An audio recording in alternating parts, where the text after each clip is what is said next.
Thank you very much for tuning into Hawkeye's House of Horrors. And today, Hawkeye, that's me, I'm going to talk about the sequel to An American Werewolf in London, and that is An American Werewolf in Paris or Paris.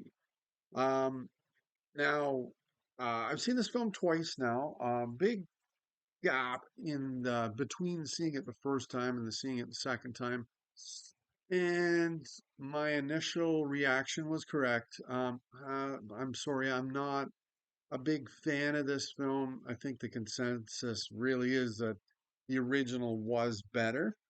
Um, but absolutely, I'll do a review of that film and hopefully bring some things forth as to why I think the original is better or what doesn't really work for me in this film here. Now, it was released in 1997, so that's 16 years after the original, which, hey, wasn't screaming that we needed a sequel anyways to that film. It kind of ended off right at the end, and that story's over with. But um, it is a sequel, but it has really absolutely nothing to do with the original film, so it's really just a name sequel, although it does follow the same story structure or some of the concepts that Landis brought us in the original film are here in the sequel as well. Now, this film was directed by Anthony Waller. The screenplay was done by, um, from what I reading about this film, just in uh, getting ready for my review, if you will, I found out there were a number of people that were a part of the writing process or got a kick at doing a rewrite of this film. But the credits, who gets credited for the screenplay in this is Tim Burns. As I found out, he did some writing as well for Star Wars, Clone Wars as well, and Tom Stern. They were together doing the original screenplay. They both also wrote or co-wrote Freaked, which I think was from the early 90s, so it was prior to this film. Stern was also the co-director of that film as well, and Waller as well did the screenplay. Um, Now, when it came out, it had a budget of $25 million.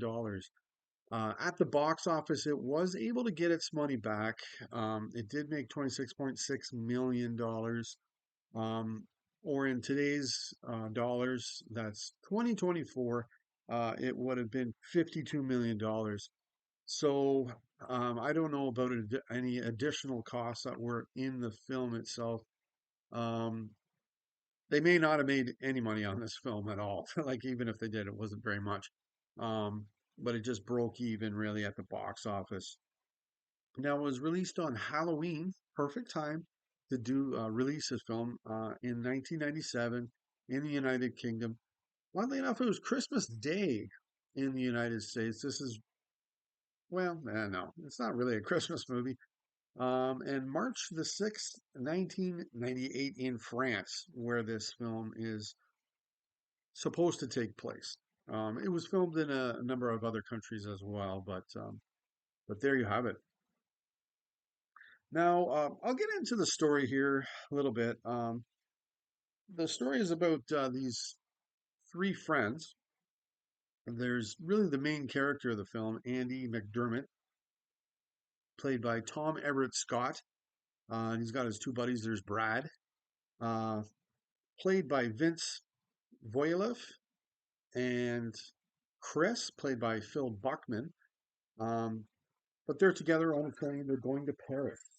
Um, Now, this thing I didn't really get or understand or really even want in the story at all, but these three guys are daredevils as well. And they're playing this silly little game where they do stunts and they award points to each other.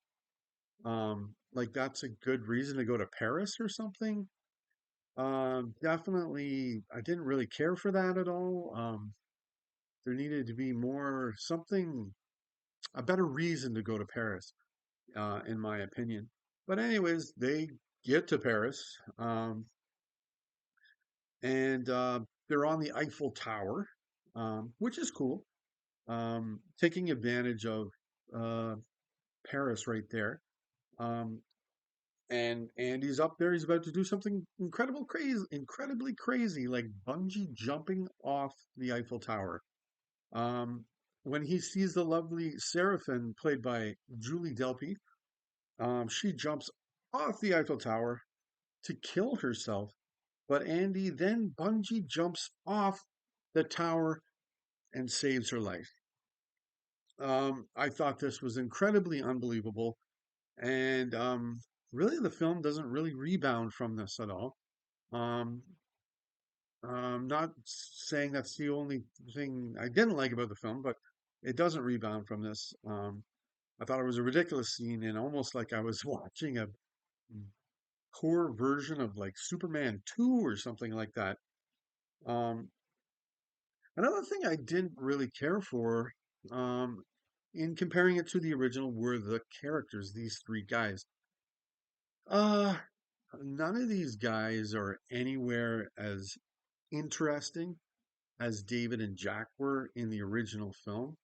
So I guess Scott does come off the best.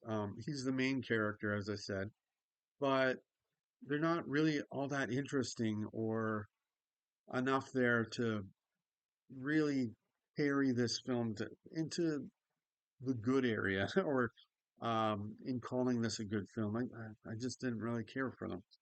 Um, but anyways, after these two people meet, Andy and Seraphine, um, we find out that guess what? She's a werewolf. And of course, Andy is attacked, and he then becomes the title of the film, An American Werewolf in Paris. It is him. Um, and as I was saying, of course, it follows the same rhythms of the original film in the story. And we have his dead friend Brad coming back from death to tell him about him being a werewolf for um, needing to um, kill this lion off and such. In addition, there's a woman he meets as well. Her name is Andy Finch, played by Julie Bowen. She comes back from the dead as well with her rotting corpse so that he can kill himself so that she can be set free. Now, with her character, I did find it amusing when she comes back from the dead with her rotting corpse. It was amusing, um, but it certainly was way more effective in the original. That right there. Then at the end of the film, um, both these characters, Andy, Seraphine, they bungee jump off the Statue of Liberty in their wedding garb to get the wedding ring. If the first bungee jump didn't kill this film for you, maybe it will with the second, or maybe it'll survive even the second one. Um, I don't think these scenes help the film at all. I think they were both rather ridiculous. Um, Now, the other thing, the thing that works so well in the original film, in here we have werewolves. Um, what also didn't help the film is that the werewolves, the look of them, I they were CGI. It was 1997, so the CGI is not that good. Like you could say it hasn't aged well, but I don't know if it was really that great when it came out either. The CGI, I don't think it was. Because, yeah, in the original, we had groundbreaking Oscar winning effects. Here, we have bad CGI from the 90s passing off as werewolves that we're supposed to be scared of. And I felt hardly any terror at all when seeing them on the screen because they, well, look so fake to me. I thought the transformations were dark, very very computerized, and tremendously short as well, much shorter than the original. the transformation scenes.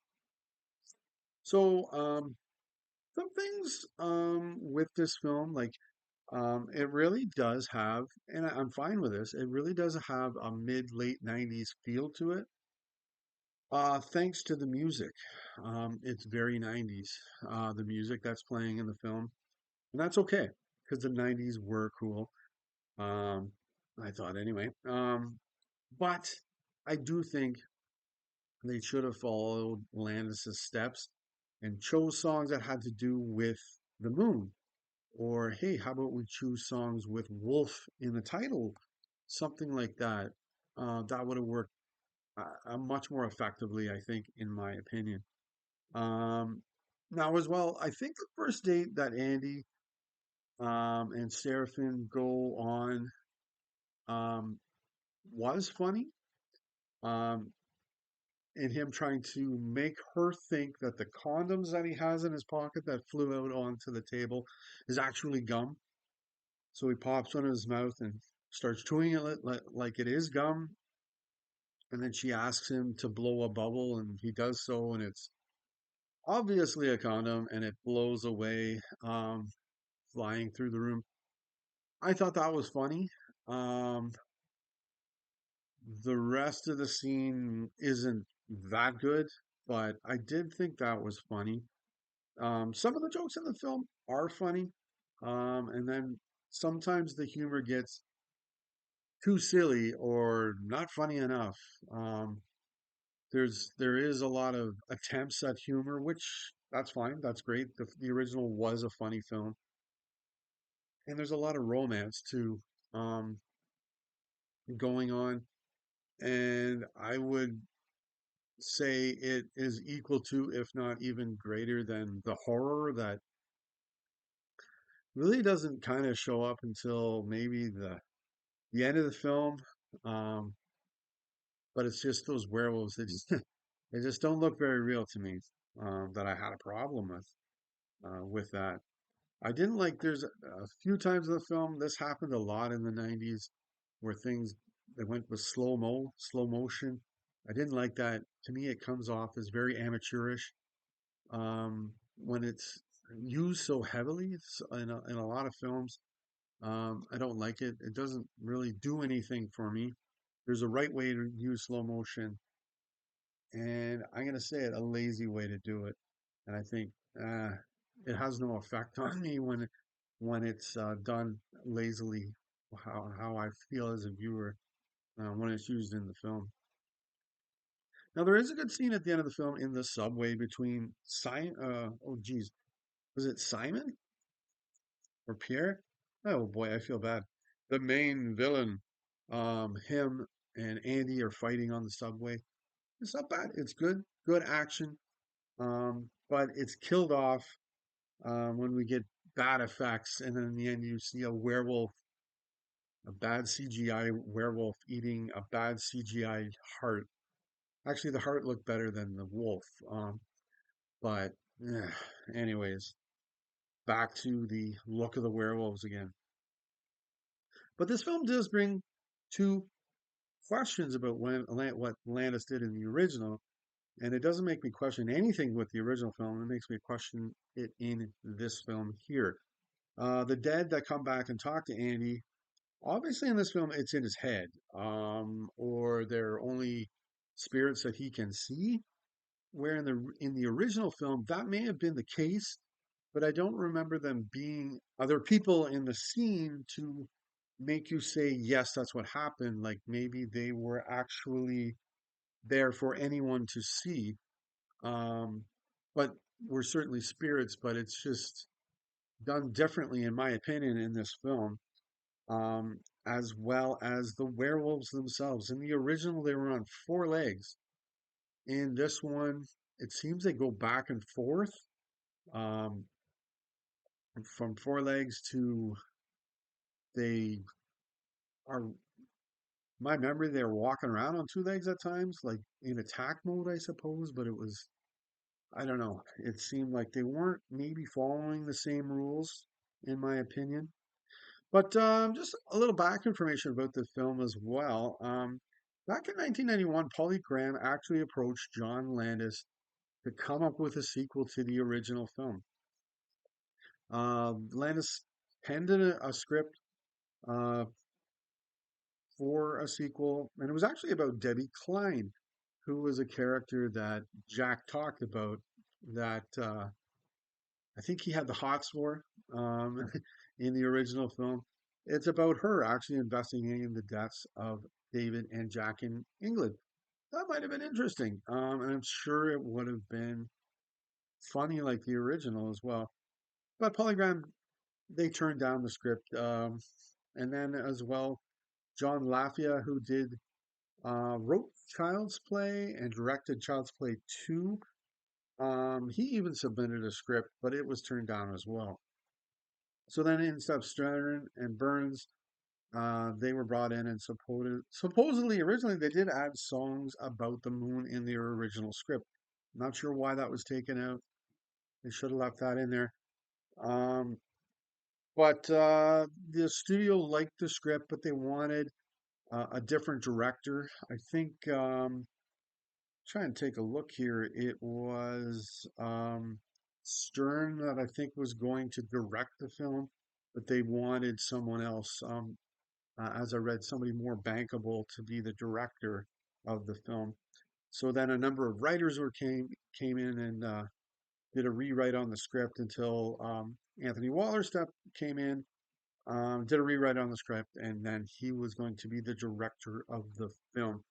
And I really do wonder and kind of believe the original script was, in fact, maybe better than what we got in the end through so many writes and rewrites and so many hands. This story, and I read as well. It's kind of funny. Delpy, he admitted that she did this film so that she could pay her rent. That's the only reason she did the film. So, and then John Landis did see this film. What he said about it was, "I was really disappointed when I saw that film. I thought it was lousy."